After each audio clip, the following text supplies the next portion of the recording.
Semangat pagi di hari Jumat 16 Oktober 2020. Kembali kita bersekutu dalam persekutuan doa anggota keluarga Allah, memulai dengan menenangkan pikir, menenangkan hati dalam saat teduh sejenak.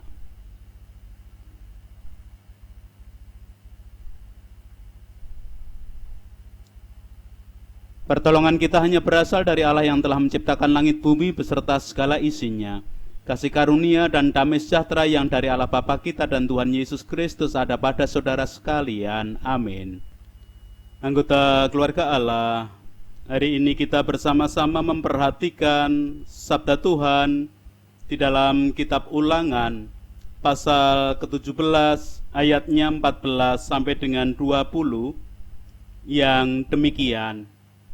Apabila engkau telah masuk ke negeri yang diberikan kepadamu oleh Tuhan Allahmu dan telah mendudukinya dan diam di sana, kemudian engkau berkata, aku mau mengangkat raja atasku seperti segala bangsa di sekelilingku. Maka hanyalah raja yang dipilih Tuhan Allahmu yang harus kau angkat atasmu. Dari tengah-tengah saudara-saudaramu haruslah engkau mengangkat seorang raja atasmu. Seorang asing yang bukan saudaramu tidaklah boleh kau angkat atasmu.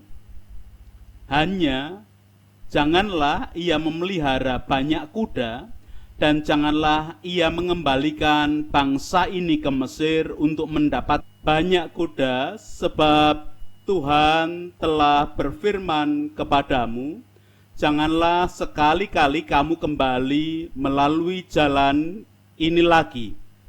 Juga janganlah ia mempunyai banyak istri, supaya hatinya jangan menyimpang. Emas dan perak pun janganlah ia kumpulkan terlalu banyak.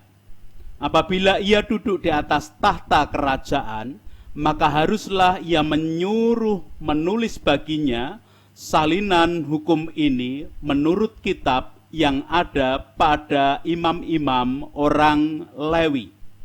Itulah yang harus ada di sampingnya, dan haruslah ia membacanya seumur hidupnya untuk belajar takut akan Tuhan Allahnya, dengan berpegang pada segala isi hukum dan ketetapan ini untuk dilakukannya, supaya jangan ia tinggi hati terhadap saudara-saudaranya, supaya jangan ia menyimpang dari perintah itu ke kanan atau ke kiri, agar lama ia memerintah, ia dan anak-anaknya di tengah-tengah orang Israel.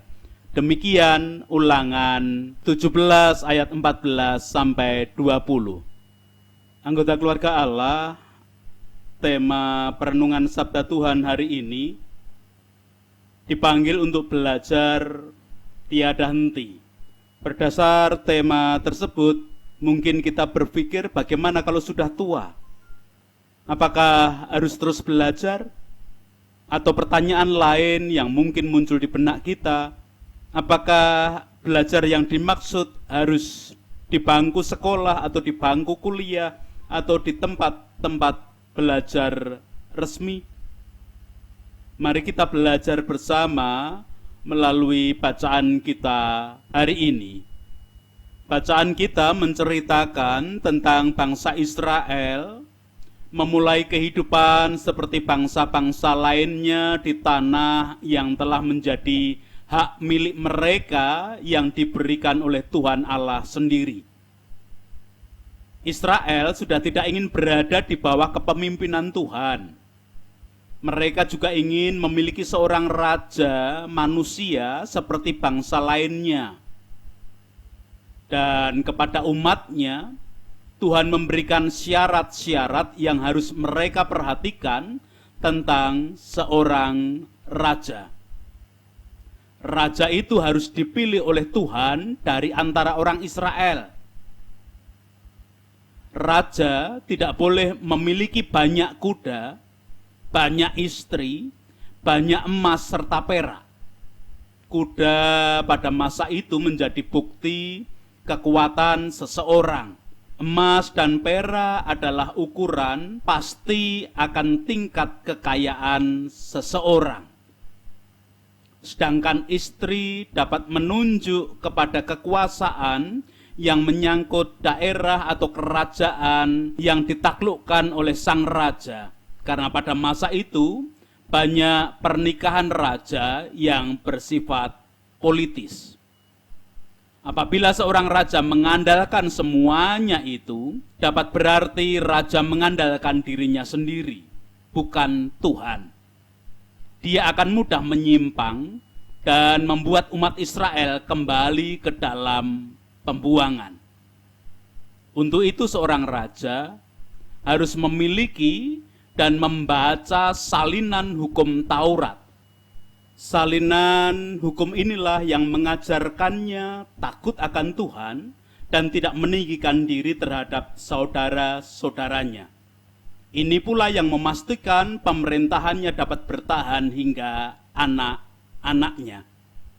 Maka perintah Tuhan di dalam ayat 19, haruslah ia membacanya seumur hidupnya untuk belajar takut akan Tuhan Allahnya. Dengan demikian, menjadi raja harus mau belajar terus-menerus, seumur hidup, belajar tiada henti. Dan yang utama yang dipelajari adalah hukum Tuhan, guna menjadi takut akan Tuhan. Anggota keluarga Allah, Tuhan sebenarnya tidak melarang bila seorang raja memiliki kekayaan dan segalanya. Tetapi banyak harta dan banyak istri dapat memalingkan hati seorang raja dari kebenaran Allah dalam pemerintahannya, bahkan dari Tuhan. Tuhan tahu kekuatan maupun kelemahan hati seorang raja.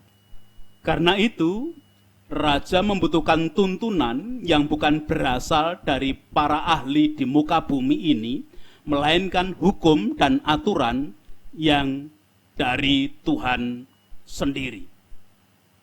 Menarik pelajaran dari kisah Israel yang meminta seorang raja memiliki kesempatan untuk memimpin adalah hak yang sangat istimewa.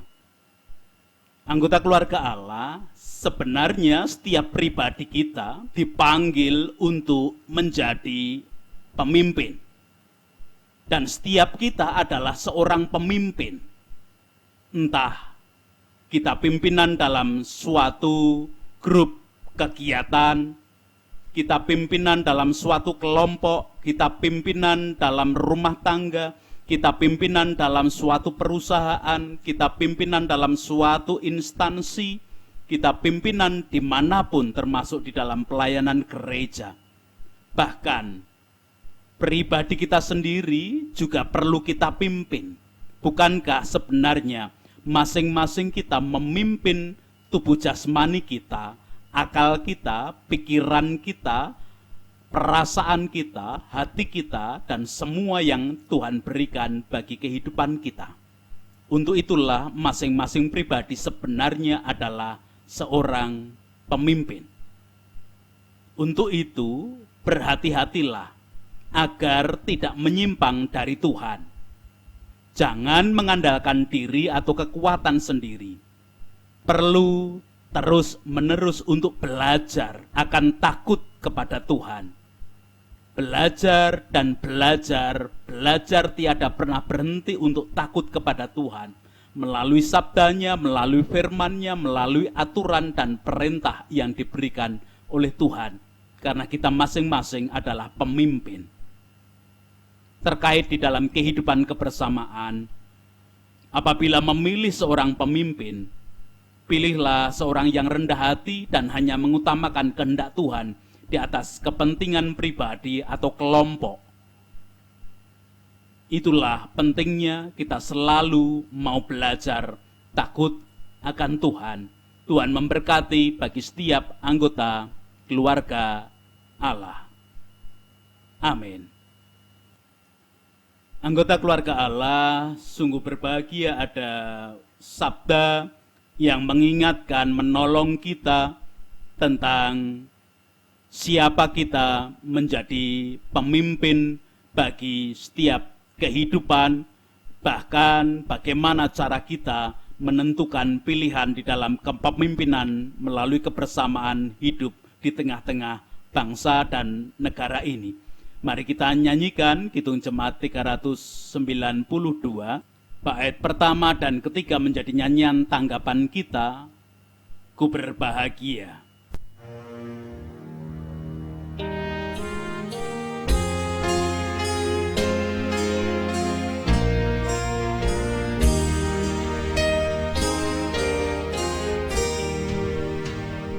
Berbahagia, yakin teguh,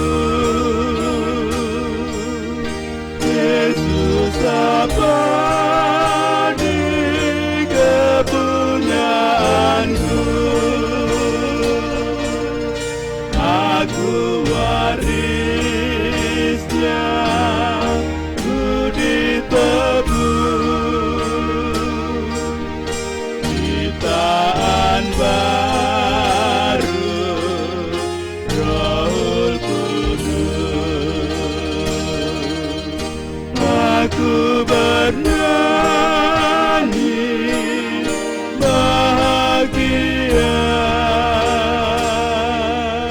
memuji Yesus selamanya. Aku bernyanyi bahagia,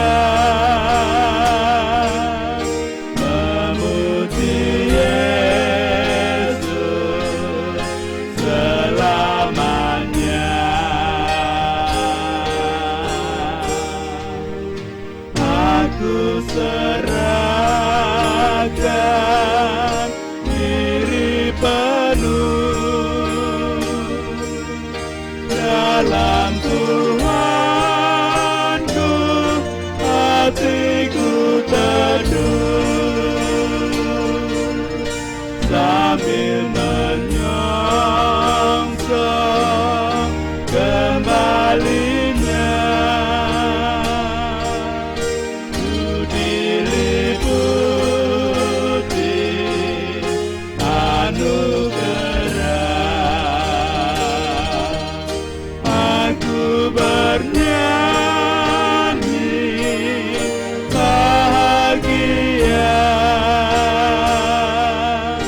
memuji Yesus selamanya. Aku bernyanyi bahagia, memuji Yesus selamanya.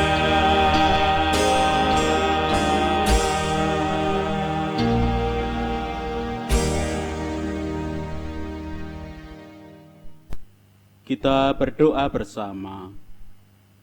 Allah kehidupan, Engkau memanggil kami untuk terus-menerus belajar takut akan Engkau di sepanjang kehidupan kami. Terima kasih untuk sabda firman-Mu yang boleh kami terima hari ini. Sekarang kami memulai kembali untuk berusaha melakukan sabda firman-Mu melalui aktivitas kerja kami. Di hari ini dan di hari-hari berikutnya Tuhan berkuasa atas kami. Apapun aktivitas kami, Tuhan menolong, menopang, dan menguasai sepenuhnya, sehingga pengajaran dan pelajaran kami untuk selalu takut akan Engkau boleh kami wujudkan, karena kami sadar manusia yang membutuhkan pertolongan dan kasih penyertaan-Mu.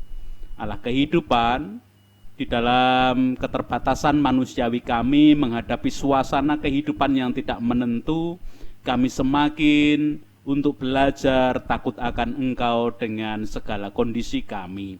Ajarkan bagi anak-anak kami di masa pandemi dengan belajar dari rumah dengan segala kesulitan-kesulitan yang ada, biarlah mereka juga semakin belajar takut akan Engkau.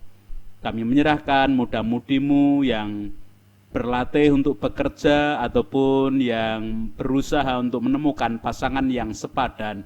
Biarlah kasih-Mu yang ada dalam setiap peristiwa kehidupan mereka, sehingga dasar takut akan Engkau juga selalu dipergunakan menjadi pedoman kehidupan para muda-mudi milik-Mu. Allah kehidupan, kami yang sudah purna dari kedinasan, bahkan kami yang mengalami kelemahan ragawi pun Tuhan pakai untuk semakin sadar akan keterbatasan kami, dan kami semakin belajar takut akan Engkau menjadi teladan bagi siapapun yang ada di sekitar kami. Sekarang kami tetap berdoa untuk para pemimpin bangsa dan negara kami dengan segala kondisi yang ada di tengah-tengah peristiwa kehidupan berbangsa dan bernegara. Banyak perbedaan-perbedaan pendapat, namun ada usaha-usaha untuk semakin memahami, semakin meyakini akan kasih-Mu. Ajarkan juga untuk semua komponen masyarakat belajar takut akan Engkau melalui peristiwa-peristiwa kehidupan, mengandalkan Tuhan di dalam setiap sisi kehidupan, sekalipun kami berbeda-beda dasar keyakinan dan agama yang ada di bumi pertiwi ini. Kami menyerahkan para wakil rakyat, tokoh masyarakat, tokoh agama dimanapun. Gereja-gereja Tuhan di masa pandemi dengan segala pengajaran dan pembelajaran untuk proses takut akan Engkau, Tuhan kuasai dan Tuhan berikan berkat kemampuan. Kami menyerahkan para medis dalam aktivitas kerja mereka. Takut akan Engkau juga selalu menjadi pedoman bagi kehidupan mereka, sehingga kebijaksanaan yang selalu Engkau curahkan boleh dirasakan, kekuatan perlindungan yang Engkau berikan juga menjadi andalan kehidupan bagi para medis. Itu doa kami, ampuni dosa dan kesalahan kami, dalam Kristus kami berdoa. Amin.